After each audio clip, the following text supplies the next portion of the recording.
Bonjour à tous, j'espère que vous allez bien. Comme vous avez pu le voir dans ma vidéo spéciale Envie Projet 2025, j'ai énormément d'idées pour l'année 2025, dont l'une est l'idée des livres voyageurs.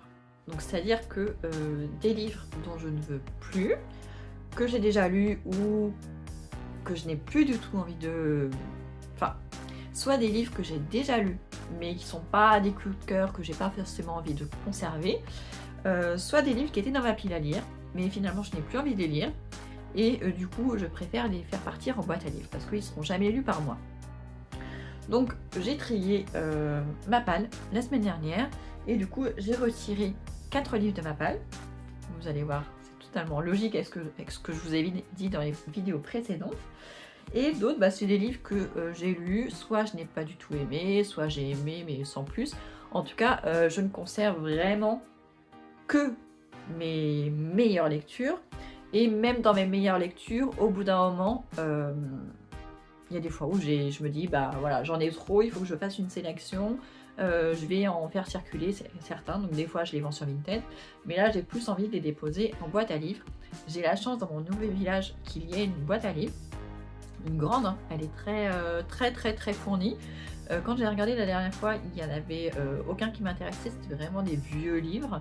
Mais hier, en emmenant les enfants à l'école, c'est vraiment juste à côté, j'ai vu qu'il y avait encore plus de livres. Donc je pense que dans la semaine, je m'y arrêterai un petit peu plus longtemps pour regarder en détail s'il y a des choses qui peuvent m'intéresser. Mais là, ce n'est pas la question. Là, j'ai envie de créer un petit circuit de livres voyageurs. C'est-à-dire que moi, je vais mettre les livres que je souhaite faire voyager dans cette boîte à livres.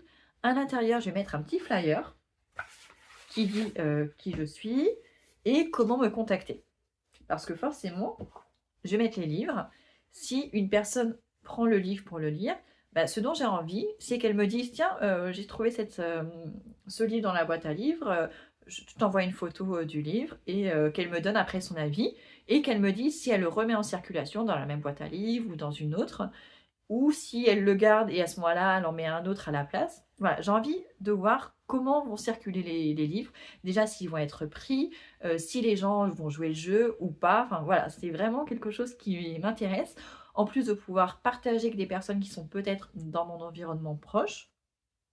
Donc voilà, donc c'est pareil, je prends ça pour un jeu. Et puis en même temps, ça peut créer aussi des nouvelles relations, des nouvelles amitiés autour du livre, donc ça peut être très chouette. Donc je vais vous montrer les livres que je décide de poser en boîte à livres. Alors, tout d'abord, je vais vous parler des 4. Je vais vous montrer les 4 qui étaient dans ma palle et donc que je n'ai pas lu, mais que je ne vais pas lire. Il s'agit de 4 tomes de Franck Tillier. Voilà, aucune surprise, je vous avais dit. J'ai décidé de ne plus le lire, ça ne matche pas du tout avec moi. Donc voilà, je m'en sépare, ça sert à rien qu'il soit là dans ma pile à lire, alors que je ne les lirai jamais. Donc il y a Puzzle, Le Syndrome E, Gattaca et Atomka. Et vous voyez, c'est que des titres qui m'intéressent vachement. Mais c'était le cas des autres que j'ai lus et ça ne matche pas. Donc ça sert à rien. C'est dommage. Peut-être que dans 10 ans, 20 ans, j'y reviendrai. Mais là, à l'heure actuelle, ça ne sert à rien. Donc c'est des poches. Donc je vais mettre un petit flyer à l'intérieur et le déposer. Ensuite, il y a Le secret de la manufacture des chaussettes inusables d'Annie Burroughs. Je l'ai lu en 2024. J'avais bien aimé, mais sans plus. Voilà, c'était pas une excellente lecture, mais il y avait quand même des choses intéressantes. Donc, si une autre personne, je pense que d'autres personnes peuvent aimer peut-être plus que moi. Donc voilà, je pense que ça peut être sympa. En plus, c'est un livre que pour le coup, là, je pourrais pas le revendre. Moi, je l'ai acheté d'occasion, mais en fait, la personne, quand elle me l'a vendu, elle a pas du tout spécifié qu'il y avait des pages qui étaient coupées. À plusieurs endroits, en fait, ils ont dû enlever les tampons de l'ancienne médiathèque. Mais il y a quand même des endroits où il y a toujours le tampon.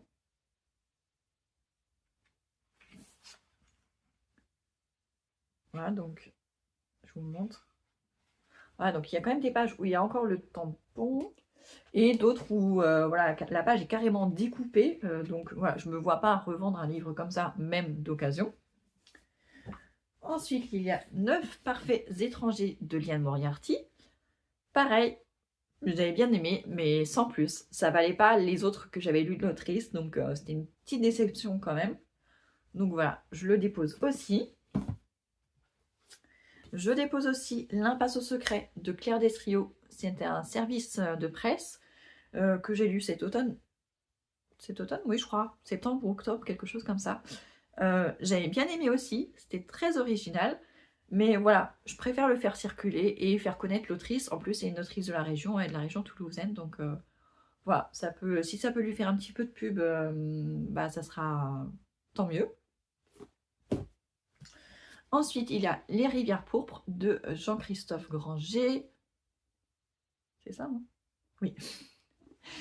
Je l'ai lu en tout début 2024.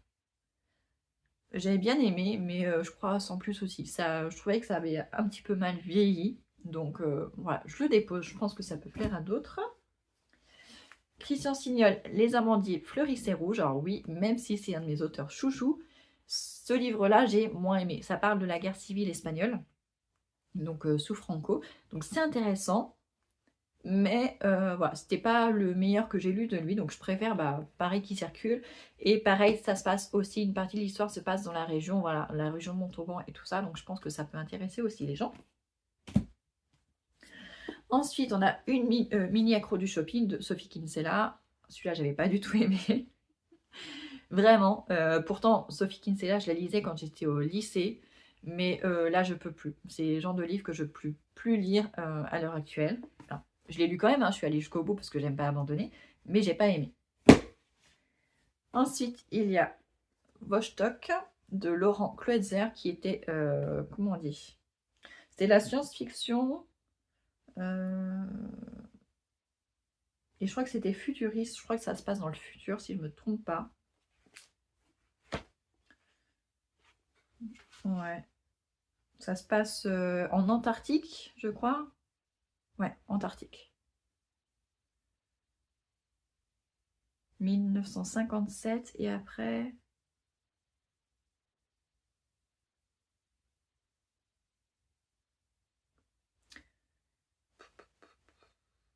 Ouais, c'est pas précisé après dans la quatrième de couverture, mais je me souviens que ça se passe dans le futur, mais je sais plus exactement comment dans le futur. Peut-être 2057. Ouais, je crois que c'est à peu près 100 ans après la première découverte, quelque chose comme ça, donc vers 2050, donc c'est un futur quand même assez proche. J'avais bien aimé, mais il y avait des choses qui n'étaient pas assez fouillées, pas assez expliquées, donc pareil, c'est une bonne lecture, mais sans plus, donc je préfère le faire circuler. Ensuite, il y a Un printemps à San Francisco de Nora Roberts. Donc ça, c'était une romance qui se passe à San Francisco. C'était moyen. Il y avait une relation qui n'était pas saine. Et voilà. J'avais pas beaucoup aimé, mais il se lisait très très vite. Je crois que je l'avais lu dans mon challenge 7 jours 7 livres. Ensuite, L'ombre des Romanov de Franck Ferrand. Bon, là j'avais été un peu déçue parce que je m'attendais à quelque chose de beaucoup plus historique. Là c'est une fiction historique, mais il y a un gros côté, pas policier, mais enquête, qui était trop lent. Voilà, ce n'est que à partir de la deuxième partie que ça a été vraiment intéressant. La première partie était un petit peu ennuyeuse. Donc voilà, je vais même passer un bon moment au final, mais je préfère le faire circuler. Et enfin, Les écureuils de Central Park sont tristes le lundi de Catherine Pancol. Je l'ai commencé et j'ai détesté, mais vraiment détesté. Je pense que j'ai lu une 50aine de pages, je crois. Ah, il y a peut-être encore le marque-page. Ah oui. Non, je suis allée même jusqu'à la page 124. Il y a encore le marque-page. Donc, on peut dire que j'ai vraiment essayé, mais j'aime pas du tout, du tout, du tout. Enfin, j'ai vraiment détesté tout. L'ambiance, les relations, la plume. Voilà, j'ai pas aimé du tout, du tout, du tout. Je peux rien dire de plus, de toute façon, je peux aller jusqu'à la fin. Mais voilà, donc pareil, lui, il part aussi. J'avais la trilogie à la base, mais il y en a deux que j'avais réussi à revendre. Et du coup, il me reste celui-là. Donc voilà, donc ça en fait 1, 2, 3, 4, 5, 6, 7, 8, 9, 10, 11, 12, 13, 14, 14. Et je crois que je vais même en rajouter un.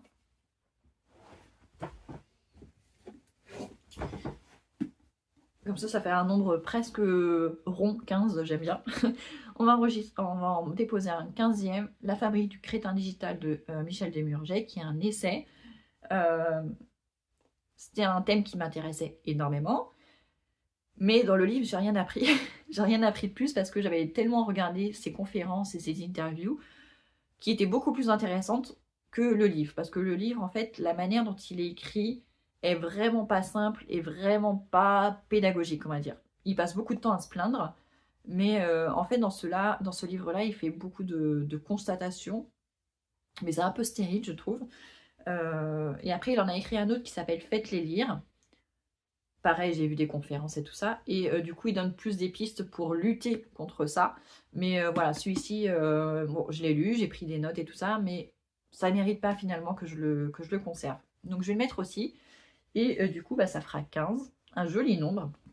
Donc dans chacun d'eux, je vais mettre, je pense que je vais le coller comme ça, je m'assure que les gens ne vont pas les revendre même. Enfin, je m'en fiche un peu s'ils les revendent, mais c'est plus le fait que bah, du coup ils vont pas le remettre à voyager, donc je trouverais ça un petit peu dommage. Donc du coup, je vais mettre un petit flyer dans chacun d'eux. Du coup, sur le flyer, il y a mon pseudo de mon compte Instagram, mais de ma chaîne YouTube.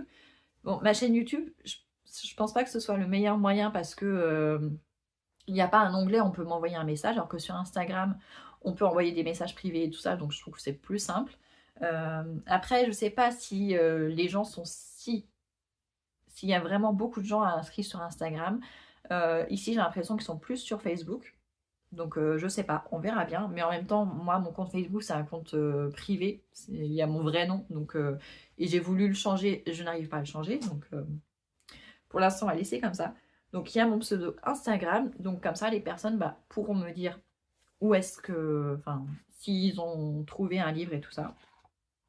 Et on verra ce que ça donne. Donc je vous tiendrai au courant. Je vous dirai si jamais des personnes m'ont contacté. Et si personne me contacte, et ben, je vous le dirai aussi. Voilà, on verra bien ce que ça donne. Voilà, voilà. Mais en tout cas, j'ai hâte. Un petit peu stressée aussi, mais j'ai hâte. Premier constat, j'aurais dû faire mes flyers plus petits.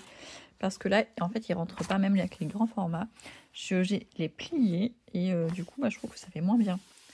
Donc quand j'en referai, je prendrai la taille en dessous, je pense. Sinon, il faudrait que je les découpe à la main et tout. Et non, trop la flemme, franchement. Donc voilà, j'en ai fait déjà 2. Je continue. Avec les livres de poche, c'est encore plus galère. Mais je pense que j'ai trouvé la solution en le pliant en 2. Du coup, je colle sur les 2 côtés. Et j'ai oublié de vous dire, je rajoute aussi le petit tampon. Je l'ai depuis quelques mois. Voilà, ça rappelle du coup. Faire un petit rappel. Je continue. Et voilà, ils sont prêts.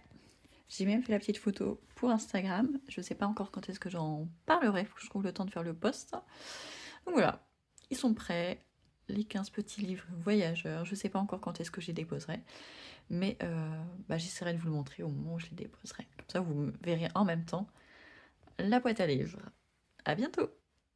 Donc voilà, donc j'espère que cette petite vidéo vous a plu. N'hésitez pas à me dire si vous avez une boîte à livres autour de chez vous, si vous l'utilisez, que ce soit pour prendre des livres ou pour en déposer. N'hésitez pas à me dire si ce concept vous intéresserait, soit de trouver des livres voyageurs dans votre boîte à livres, soit de vous-même créer des livres voyageurs, juste en mettant peut-être un petit mot, un post-it, en mettant soit votre adresse mail ou quelque chose, ou votre compte Instagram, pour être contacté après par les gens qui prennent vos livres. Voilà. Dites-moi si c'est quelque chose qui vous intéresserait à faire. Vous pourrez peut-être créer quelque chose, un petit réseau comme ça, ensemble, autour de ce concept. Voilà, voilà. Je sais qu'il existe un site internet pour ça. Comment ça s'appelle? Je ne sais plus. Mais en tout cas, il fallait s'enregistrer, demander un code et tout ça. Et après, il fallait que les gens qui trouvent le livre aillent sur un site internet spécial pour dire qu'il avait trouvé tout ça. Et je trouvais ça finalement assez compliqué. Enfin, ça oblige les gens à aller sur un nouveau site internet qu'ils ne connaissent pas forcément. Alors que là, bon, Instagram, je pense que tout le monde connaît Instagram. Soit on l'utilise, soit on ne l'utilise pas. Mais je pense que tout le monde connaît quand même. Donc voilà, je vous dirai des nouvelles de ce petit jeu que je mets en place. On va appeler ça un jeu. Voilà, bon en tout cas, moi je suis très contente d'avoir enfin fait cette vidéo. Ça faisait des jours que je trépignais de ne pas pouvoir prendre le temps de le faire. Là, c'est fait. Et du coup, bah j'ai hâte. Voilà, je vous montrerai peut-être, je filmerai peut-être quand j'irai les mettre dans la boîte à livres et on verra. Je passe devant tous les jours, hein. Le matin, le soir pour aller récupérer les enfants à l'école, pour les emmener à l'école le matin, je me gare juste à côté. Donc ça va être assez facile de voir visuellement s'ils sont toujours là ou pas, jour après jour. Honnêtement, ça me stresse vraiment, hein, parce que je me dis, bah, si les gens les prennent, ça veut dire qu'ils vont me voir, enfin, ils vont me croiser tous les jours, enfin, eux, ils vont savoir qui je suis, moi, je saurais pas qui ils sont, enfin, ça fait un peu bizarre en fait. C'est comme avec la chaîne YouTube, je m'affiche, enfin on voit mon visage, mais je sais que les gens, enfin j'ai 200 abonnés répartis dans toute la France, peut-être même dans d'autres pays, donc il n'y a aucune chance qu'on se croise. Alors que voilà, de mettre ça dans mon village, ça veut dire que je peux croiser les gens. Les gens peuvent me reconnaître et du coup ça me stresse un peu en même temps. Mais en même temps, sur Instagram, il n'y a pas mon visage. Voilà, ce sont que des posts photos, il n'y a pas, même quand il y a un réel, il n'y a jamais mon visage, il n'y a jamais ma tête.